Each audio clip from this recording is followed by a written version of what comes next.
Inside a hydrogen electrolyzer, the environment is an acidic bath that eats most metals alive. To survive, components are made from high-purity titanium. This chart tracks the cost of that survival. Raw titanium runs between $47 and $123 a kilogram, but once coated in platinum or gold for corrosion resistance, the price hits $65,300 per kilogram. Researchers at the University of Hong Kong introduced a new supersteel called SSH2. It survives the same acidic conditions, functioning directly in raw seawater. This new material resets the pricing scale. The cost per kilogram drops from tens of thousands of dollars to between $1 and $9. On a 10-megawatt system, substitution cuts the structural bill by a factor of 40, effectively removing the raw material constraint from the budget. The immediate industry reaction is to swap out the titanium for the cheaper steel to capture those savings. However, the assembly line shows a physical contradiction. This cheap steel is being carved into the same complex, intricate shapes originally designed for titanium.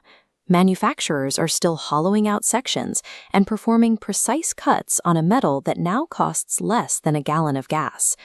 Why is the industry still treating an abundant resource as if every gram is a precious commodity? A financial constraint leaves a permanent, physical ghost etched into the product's design. Expensive materials force design teams to contort an object's geometry, prioritizing the use of as little raw mass as possible.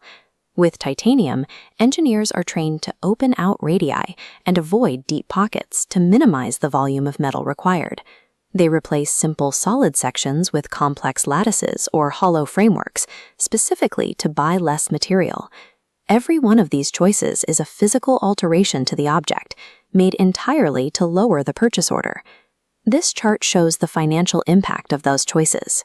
In a typical titanium part, the raw material accounts for only 21% of the total cost. The remaining 79% is driven by the complexity of the shape, the machining time, specialized tooling, setups, and the resulting scrap.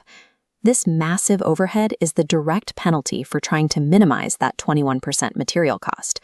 The true price of a premium material is the accumulated cost of everything the design did to use less of it. Industrial cost control happens at the design stage, long before anyone asks for a quote. This practice bakes temporary market prices directly into the physical architecture of a product. By the time production begins, the hard points, the assembly sequences, joint locations, and plate thicknesses are frozen. When the material price eventually falls, the financial constraint evaporates, but the cost of re-architecting those frozen hardpoints remains prohibitive. Architecture is harder to move than a purchase order. The complex shape outlives the high price. This architectural hangover defines every major material substitution story. Aerospace engineers still design carbon fiber parts around the curing constraints of the autoclave, requiring intensive manual labor. EV battery pack module architecture exists in its current form because cells were prohibitively expensive in 2018. The material economics moved forward, but the engineering drawing stayed exactly where it was. Design teams must ask themselves what shape they are committing to solely to avoid a material cost. The solution is to explicitly draw the unconstrained version, the simpler, thicker, easier to assemble architecture possible if the material cost was zero. Without this unconstrained drawing as a reference, temporary financial compromises will eventually be mistaken for essential engineering features. Software like Depix allows teams to preserve unconstrained architectures so they are ready when markets inevitably shift. Design decisions are cheap as a sketch, but they are brutal once they are tooled.